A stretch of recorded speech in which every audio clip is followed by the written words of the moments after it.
د بلخ ولسوالۍ په پلاسپوشو کلي کې د اوبو رسولو یوه شبکه د ډاکر موسسې لخوا د بلخ ولایت د کلیو د بیا رغونې او پراختیا ریاست په همکارۍ جوړه شوه. ویل کېږي چې دا پروژه د 8.5 میلیونه افغانیو په لګښت پلې شوې او د څښاک د اوبو شبکې سربیره 58 تشنابونه او 58 د لاس مینځلو ځایونه پکې هم جوړ شوي دي.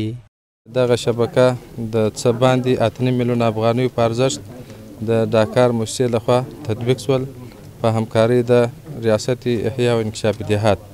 د دې څخه تقریبا 400 فامیله مستفید شول. دا شبکه په ډېره ښې کوالټۍ سره او په ډېر ښه د هماهنګۍ سره د ریاست محترم انکشاف دیهات ترسره شوې.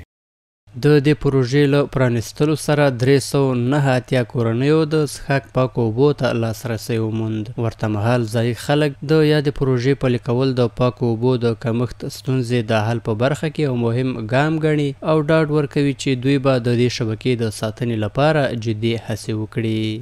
دا خو ډېر یو لویه همکاري ده او هیله لرو چې موږ سره نور هم همکاري وکړي چې دغه پاتې کلی دې اوبو نه استفاده نشي کولی، نه رسیږي او موږ سره همکاري وکړي.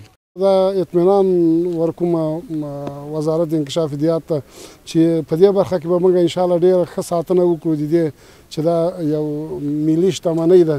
موږ به انشاءالله د کلي لپاره او ډېر ساتنه دې وکړو د دې محافظت په خاطر.